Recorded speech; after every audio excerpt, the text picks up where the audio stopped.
আসসালামু আলাইকুম এভরিওয়ান, আশা করি সবাই ভালো আছেন। আপনাদের দোয়ায় আলহামদুলিল্লাহ আমিও অনেক ভালো আছি। আজকের আলোচ্য বিষয় হচ্ছে এইচটিএমএল। একটি এইচটিএমএল সম্পর্কে আমরা আজকে আলোচনা করব। তাহলে কথা না বাড়িয়ে শুরু করা যাক।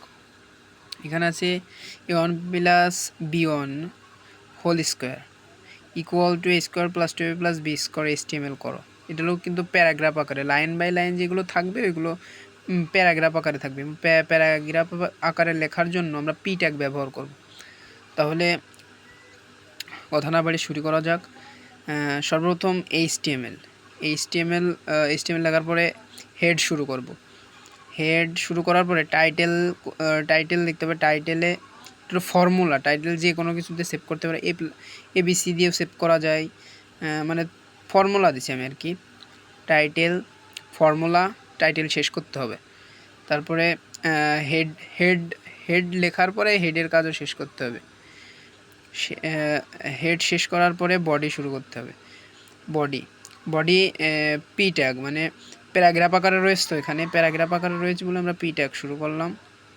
পি ট্যাগ শুরু করার পরে এই যে আমরা হলো আগে জেনে নিই এসইউপি, এটা হলো উপরে, অর্থাৎ যে এ স্কোয়ার থাকলে উপরে স্কোয়ার লেখার জন্য উপরে এসইউপি ট্যাগ ব্যবহার করতে হবে, এবং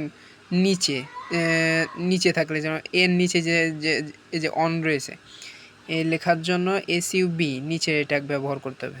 তাহলে কি এর নিচে কি রয়েছে, এর নিচে রয়েছে হলো অন, এর নিচে অন রয়েছে, তাহলে এসইউবি ট্যাগ শুরু করে অন, এসইউবি ট্যাগ শুরু করে অন দিলাম।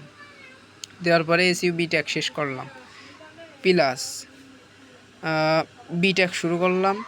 বি শুরু করার পরে এসইউবি ট্যাগ শুরু করলাম, আবার অন, এই অন।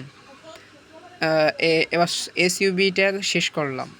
এসইউবি ট্যাগ শেষ করার পরে এই যে উপরে হোল স্কোয়ার রয়েছে, এবার স্কোয়ার লেখার জন্য আমরা যা করব সেটা হচ্ছে এসইউপি ট্যাগ, মানে উপরে রয়েছে তো স্কোয়ার উপরে রয়েছে বলে এসইউপি ট্যাগ শুরু করব। এসইউপি ট্যাগ শুরু করার পরে যে এসইউপি দেওয়ার পরে 2 দিছি, এবার এসইউপি ট্যাগ শেষ করব। আপাতত এইটুক শেষ, এই যে এইটুকুনি শেষ। এবার তারপর থেকে শুরু করব।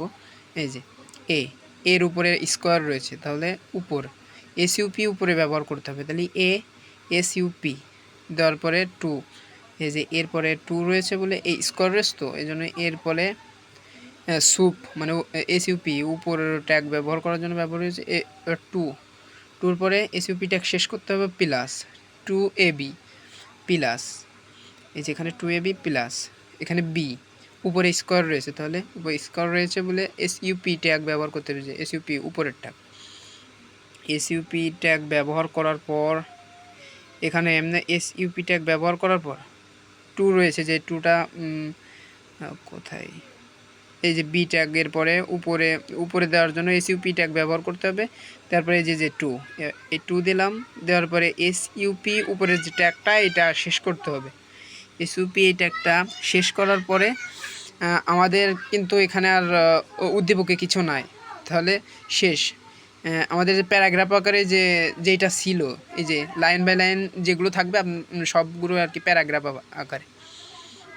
আকারে থাকার পরে যে পিট্যাগ শেষ করতে হবে, মানে প্যারাগ্রাফ আকারে থাকার পিট্যাগ শেষ করার পরে আমাদের বডি শেষ করা লাগবে। এখন মানে যে বডি শেষ করার পরে এইচটিএমএল শেষ। মানে এইচটিএমএল করা খুবই সহজ, শুধু একটু বোঝা দরকার। এই আশা করি ভিডিওটা ভালো লাগলে অবশ্যই লাইক এবং সাবস্ক্রাইব করে পাশে থাকবেন। আসসালামু আলাইকুম।